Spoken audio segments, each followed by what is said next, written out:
வழக்கமாக பழனி முருகன் தான் தமிழகத்தில் பெயர் பெற்றவர், பெருமை படைத்தவர்னு நம்ம பேசிக்கிட்டு இருந்தோம்.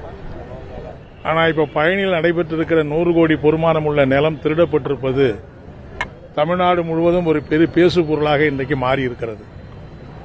இந்த 100 கோடி ரூபாய் பொறுமானம் உள்ள இந்த நிலம் கைமாறப்பட்டிருப்பது சம்பந்தமாக ஏராளமான மர்ம முடிச்சுகள் அவிழ்க்கப்படாமலேயே இன்றைக்கும் இருக்கிறது. இந்த 100 கோடி ரூபாய் நிலத்தை ஒரே நாளில் ஒரு பத்திரப்பதிவு செய்து 2 பேருக்கு வெள்ளத்துறை சதுபதிங்கிற 2 பேருக்கு மாற்றியிருக்கிறாங்க. இந்த பத்திரப்பதிவு செய்வதற்கு ஏற்கனவே இருக்கிற பத்திரப்பதிவு அதிகாரி லீவில் போயிருக்கிறாரு. கொடைக்கானலேருந்து ஒரு பத்திரப்பதிவு அதிகாரி அன்னைக்கு தான் வந்து டியூட்டியில் ஜாயின் பண்ணியிருக்கிறாரு. அன்னைக்கே அவர் இந்த பத்திரப்பதிவு செஞ்சிருக்கிறாரு. இந்த பத்திரப்பதிவை வாங்கியிருக்கிற 2 பேரும் 2 கோடி ரூபாய் பொறுமானம் உள்ள செக்கு கொடுத்ததாக அந்த ஆவணத்தில் எழுதியிருக்கிறாங்க.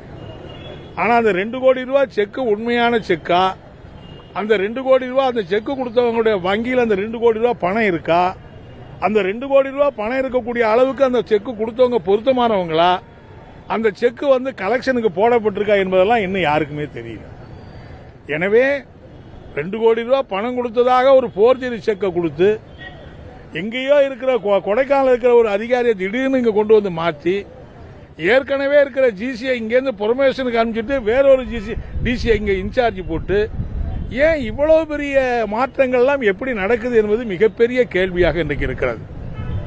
இன்றைக்கு தமிழ்நாட்டில் ஆட்சி பொறுப்பேற்றிருக்கிற தாவேக அரசு உடனடியாக இந்த அறநிலைத்துறை மூலம் அந்த பத்திரப்பதிவை ரத்து பண்ணியிருக்கிறாங்க.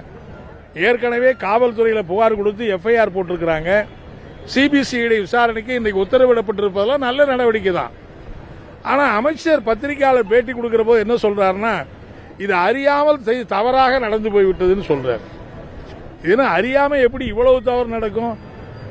எப்படி டியூட்டியில் இருக்கிற பத்திரப்பதிவு அதிகாரி ரிஜிஸ்டார் வந்து எப்படி லீவில் போனாரு? அந்த இடத்துக்கு எப்படி நீங்க அந்த அங்க கொடைக்கானல் பதிவு எப்படி அந்த பதிவாளர் வந்தாரு? எப்படி இந்த 2 பேருக்கு 2 கோடி ரூபாய் பணம் எங்கிருந்து வந்தது? எனவே இதில் இவ்வளவு கேள்விகளும் இருக்கிற போது அப்படின்னா நீங்க சிபிசிஐடி விசாரிக்க அறியாமல் செஞ்ச தவறுனா சிபிசிஐடி விசாரணைக்கு எதுக்கு அப்படிங்கிற கேள்வி எல்லாம் வருது இல்லையா? எனவே இதுல அமைச்சருக்கு சொந்த சம்பந்தம் இருக்குன்னு நாங்க சொல்லல, அமைச்சர்கள் சம்பந்தப்பட்டிருப்பாரு நாங்க கருதல. ஆனால் அப்படி சொல்லுவதன் மூலம் இது ஏதோ தெரியாமல் நடந்து போச்சு, அறியாமல் நடந்து போச்சு சொல்லுவதன் மூலம் உண்மையை மறைக்கப்படுகிறதோ என்கிற சந்தேகம் பொதுமக்களுக்கு ஏற்படுவது இயற்கையாக இருக்கிறது. குறிப்பா பழனியில் இந்த மாதிரி ஏராளமான நில மோசடிகளும் நடந்துகிட்டு இருக்கு. ஏற்கனவே பெரியமாப்பட்டியில் ஒரு 20 ஆண்டு காலமா நாங்க போராடி ஒரு 900 ஏக்கர் நிலத்தை உபரி நிலம் என்று போராடி அறிவிக்க வச்சோம். ஆனா போராடி அறிவிக்கப்பட்ட அந்த உபரி நிலத்தை நிலமில்லாத ஏழைகளுக்கு பட்டா போட்டு கொடுக்காம 20 வருஷமா இன்னும் கால கடத்திட்டு இருக்கிறாங்க. ஏன் உபரி நிலமா அறிவிச்ச நிலத்தை பட்டா போட்டு கொடுக்கல என்ன இருக்கு? எனவே இப்படி தொடர்ந்து தமிழ்நாடு இப்படியான நில பிரச்சனை என்பது மோசமான அளவுக்கு நடந்துகிட்டு இருக்கு. அதே மாதிரிதான் பாத்தீங்கன்னா இல்ல பிஜேபி ஏதோ கோயில் நிலங்களை பூரா அவங்க அதாவது வந்து அறநிலைத்துறையே இருக்கக்கூடாது. நான் என்ன கேட்கிறேன்னா, அறநிலைத்துறை இருக்கிறப்பயே அறநிலைத்துறைக்கு சொந்தமான நிலத்தை இப்படி போர்ஜரியா திருடுறாங்க. அறநிலையத்துறையே இல்லாம ஆயிட்டா இந்த நிலங்களுக்கெல்லாம் என்ன பாதுகாப்பு இருக்கும்? இந்த கோயில்களுக்கெல்லாம் என்ன சொத்து பாதுகாப்பு இருக்கும்? கரூர்ல தமிழ்நாடு அரசாங்கம் ஒரு நல்ல நடவடிக்கை எடுத்தாங்க. 1970ஆம் ஆண்டு அங்க இருக்கிற விவசாயிகளுக்கு இனாம் சட்டத்தின்படி பட்டா கொடுத்தாச்சு. பட்டா கொடுத்த நேரத்துக்கு அன்னைக்கு அறநிலைத்துறை பட்டாவை ரத்து பண்ணல, பதிலா வந்து நிலம் விற்க வாங்க கரையத்துக்கு தடை பண்ணி போட்டாங்க, தடை உத்தரவு போட்டாங்க. அதை எதிர்த்து ஜீரோ வேல்யூன்னு போட்டாங்க. ஏன்னா ஒரு மதிப்பு இருந்தாதான் நீங்க விற்க முடியும், வாங்க முடியும். ஜீரோ வேல்யூ போட்டதுனால விற்க முடியல, வாங்க முடியல.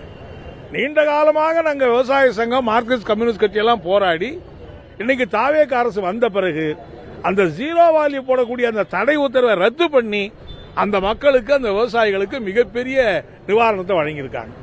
ஆனா பிஜேபி என்ன சொல்றாரு? நயினா நாகேந்திரன் என்ன சொல்றாரு? 25,000 கோடி பொறுமானம் உள்ள கோயில் சொத்துக்களை தாரை வாத்து விட்டாங்க இந்த அரசு.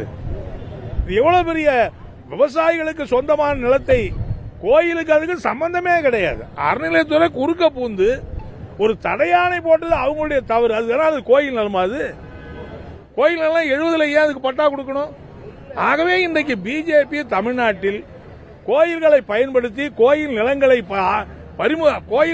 ஆக்கிரமிப்பதற்கான இப்படியான முயற்சிகளைத்தான் செய்து கொண்டிருக்கிறார்கள். மார்க்சிஸ்ட் கம்யூனிஸ்ட் கட்சியின் சார்பில் நாங்கள் கேட்டுக்க விரும்புவது, இந்த பழனியில் நடைபெற்றிருக்கிற 100 கோடி பொறுமானம் உள்ள நில அந்த பரிமாற்றம், அந்த பதிவு, அந்த பத்திரப்பதிவு, இது சம்பந்தமான முழுமையான விசாரணை நடத்தணும். எங்களை பொறுத்தவரையில் ஏதோ இன்னைக்கு ஒரு ஆர்ப்பாட்டம் நடத்திட்டு இதோட முடிச்சுட்டோங்கிறது இல்ல.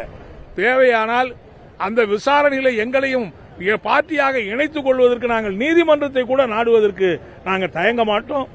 எனவே முழுக்க இதுல சம்பந்தப்பட்டிருக்க யாரோ பெரிய பல புள்ளிகள், பல கோடி ரூபாய் பொறுமானம் உள்ள இந்த புள்ளி கிட்டத்தட்ட 1999 வழக்கு நடத்திக்கிட்டு இருக்காங்க. மீண்டும் மீண்டும் வழக்கு போடுறாங்க. எப்படி 99 இன்னைக்கு எத்தனை 30 வருஷத்துக்கு மேல ஆயிடுச்சு. 30 வருஷமா வாதாடிக்கிட்டு இருக்கிற முயற்சி பண்ணி கடைசியா இன்னைக்கு இந்த ஒரு 10 நாளைக்கு முன்னாடி பத்திரப்பதிவு செஞ்சு காரியத்தை முடிச்சிருக்காங்க. எனவே இந்த விசாரணை பரிபூர்ணமா நடக்கணும், தீவிரமா. அது மட்டும் இல்ல, ஏன் அந்த சார் பதிவாளரை இன்னும் நீங்க கைது பண்ண மாட்டேங்கிறீங்க? இன்னைக்கு உயர்நீதிமன்றம் என்ன சொல்லுது? இவ்வளவு பெரிய குற்றத்தில் ஈடுபட்டவரை உயர்நீதிமன்றம் முன்ஜாமீன்ல விட்டு போச்சு. இப்ப முன்ஜாமீன்ல விட்டா என்ன அர்த்தம்? ஏன் அந்த பத்திரம் போர்ஜரியா பண்ணி நீங்க வழக்கு போட்டிருக்கீங்க? அதாவது போலியான ஆவணம் தயார் பண்ணது, சொத்து அபகரிச்சது போன்ற நான் பெயிலபிள் செக்ஷன் எல்லாம் போட்டிருக்காதுல, சம்பந்தப்பட்ட யாரையுமே இதுவரை கைது பண்ணலையே. ஒரு அண்டா திருநா குண்டா திருநானா உடனே ராத்திரியா புந்து கைது பண்றீங்க. 100 கோடி ரூபாய் பொறுமானம் உள்ள நிலத்தை திருடிக்கிட்டு இருக்கிறான். இன்னைய வரைக்கும் ஒருத்தரையும் கைது பண்ணல. எனவே இதெல்லாம் ஒரு பொதுமக்களுக்கு நியாயமான விசாரணை முழுமையா நடக்குமா, உண்மையிலேயே அந்த நிலம் மீட்டு முருகப்பெருமானுக்கு பாதுகாக்கப்படுமா என்கிற கேள்வி எழுகிறது. எனவே தாவேகா தமிழக அரசு இதுல கொஞ்சம் கூட ஊசலாட்டம் இல்லாமல் முறையான நடவடிக்கை எடுத்து சம்பந்தப்பட்டவர்களை கைது செய்து, இது என்ன வரணும்னா இதுக்கு மேல தமிழ்நாட்டில் எங்கேயுமே இந்த மாதிரி நில மோசடிகளோ மோசடி பத்திரப்பதிவுகளோ நடப்பக்கூடாது என்பதற்கு ஒரு பாடமாக அமைகிற முறையில் நடவடிக்கை எடுக்க வேண்டும் என்று நான் கேட்டுக்க வரேன்.